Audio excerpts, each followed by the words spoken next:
Gente do céu, me segura, que série, que produção, que diferença dessa série para as outras, né? A complexidade da trama, os textos, os diálogos que eles têm ali, a interação entre personagens e, claro, a atuação do Jonathan Majors, né? Sensacional, que coisa, né? Que pena que ele ficou envolvido nessas tretas aí recentemente, porque não merecia, aliás, não tô julgando o caso, tô falando, a gente não merecia ter um personagem tão bom nessa iminência de saída aí da Marvel, caso as coisas se desenvolvam pro lado ruim dele, né? Mas esse aqui não é o assunto do vídeo, mas aqui, independente de treta ou não, que atuação sensacional. Na verdade, no início dessa atuação dele, do Victor Timely, a gente foi surpreendido pelo menos 2 vezes. Na minha opinião, a surpresa que a gente teve é quando a gente viu, primeiro, a cena pós-crédito lá do Quantum Mania, né, que aparece o Loki, o Victor Timely. Você tem a sensação, até no trailer, o trailer da série mesmo, você tem a sensação de que o Victor Timely é um cara fodástico, um cientista sensacional, tal, que foi o que Aquele que Permanece falou no último episódio da primeira temporada.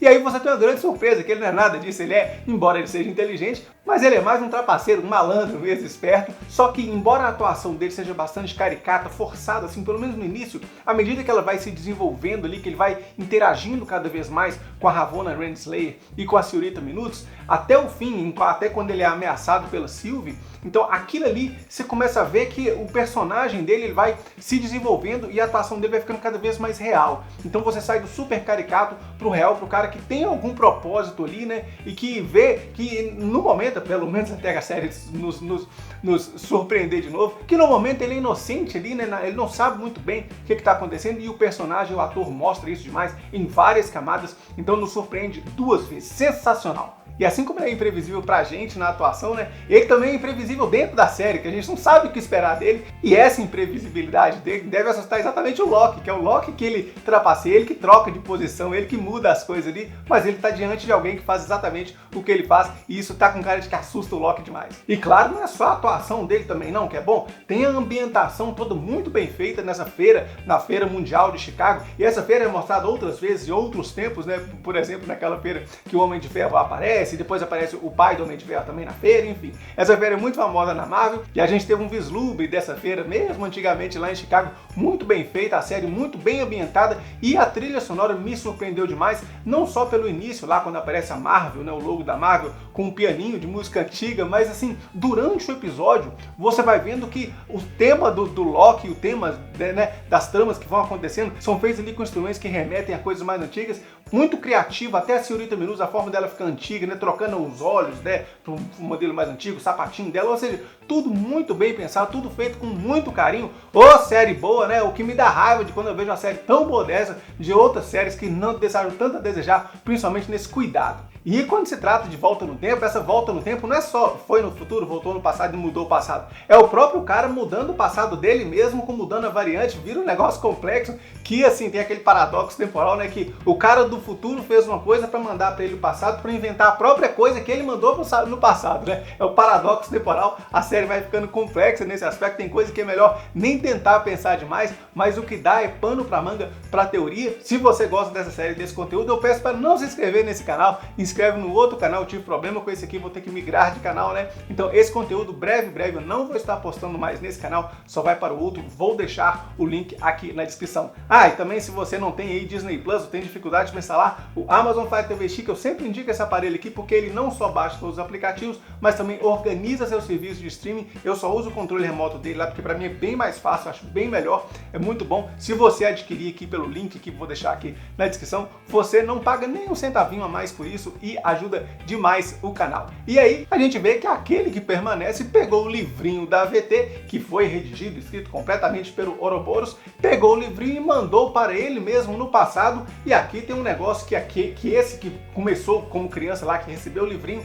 mostra lá que é a linha temporal principal, a linha sagrada. E na hora que ele recebe o livrinho ali, que a partir daquele livrinho ele cresce e aprende a ser trapaceiro, aprende a fazer o tear temporal, né, o protótipo daquele ali, que é o Loki que a gente viu, né, o Victor Timely, aquele ali já é um ponto diferente, já é uma linha alternativa. Portanto, aquela entrada do livro no passado lá, aquilo é um ponto nexus que gerou uma outra linha temporal. Ou seja, não era para ele poder ter mandado, pelo menos na sequência natural das coisas.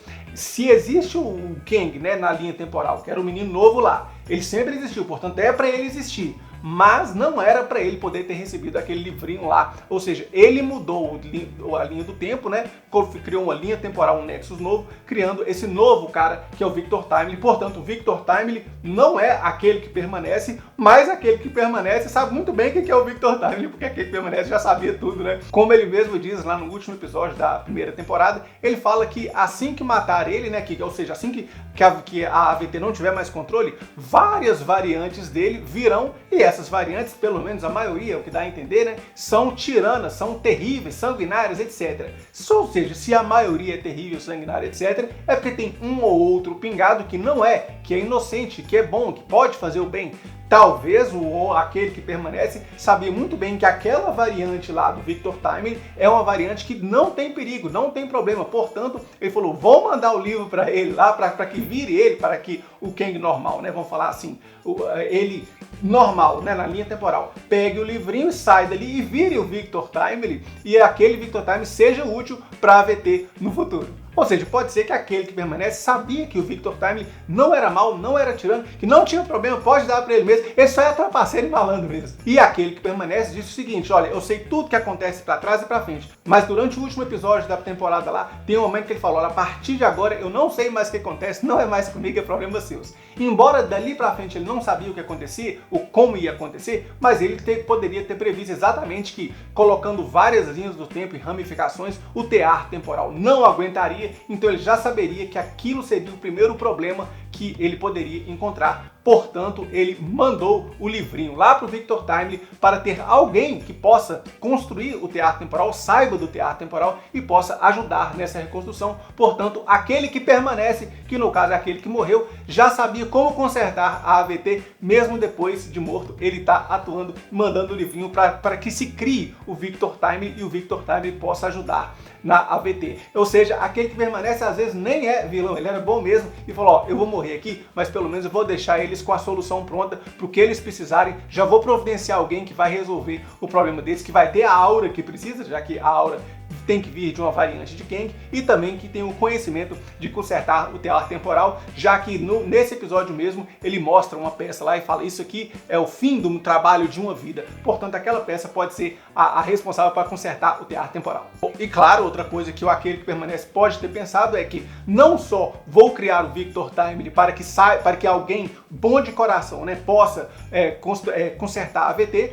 mas que também possa dirigir a AVT, já que ele sabe que ele morrendo ali, né, pode ser que o Loki não conseguisse dirigir a AVT, o Loki e a Sylvie, e aí tem que deixar um novo diretor. Alguém tem que dirigir essa bagaça aí, né? Aí você acha, é melhor deixar com alguém que tem um coração bom, alguém que é direito, tal, não sei o que, ainda que trapaceiro, mas que é alguém que não seja um dos tiranos outros Kang. Deixar na mão daqueles outros lá, que por exemplo, aquele do Quantum Mania, desses aí, tô correndo.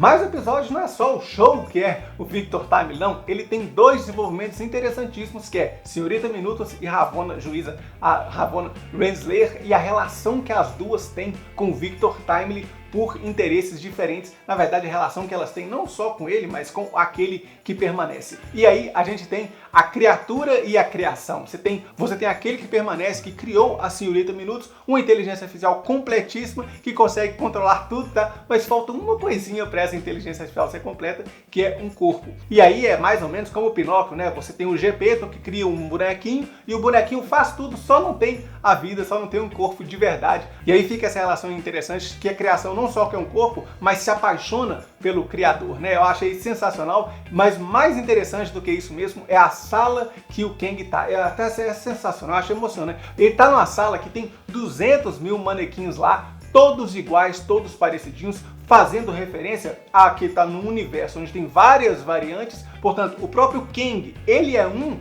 dentre vários iguais ali, ó, várias variantes, né? Então, ele está sendo representado por aquilo ali. Quando ela tem uma cena sensacional, que ela se encaixa no rosto de um, se aqueles manequins que estão ali são os vários Kangs, né, que podem ser, ela está se encaixando em um deles e falando, olha, eu sou perfeita para esse Kang aqui, para você aí, né, no caso, que é o do diálogo, então eu tô apaixonado por você e quero ser um só com você. Ela fica até com vergonhinha ali e tal, sugestão interessante da Disney, mas não só isso pode ser aqueles manequins, podem ser o Kang, mas podem ser ela mesma procurando um corpo, quer dizer, ela tem tudo o que acontece, ela tem acesso a tudo, ela tem o conhecimento de tudo, ela só não tem um corpo, e aí quando ela encaixa naquele ali, ela pode falar assim, olha, eu posso ser aquilo que você precisa para você ser feliz, né? Para ficar junto com você. A sua alma gêmea está aqui na sua frente. Você tem 200 opções de alma gêmea.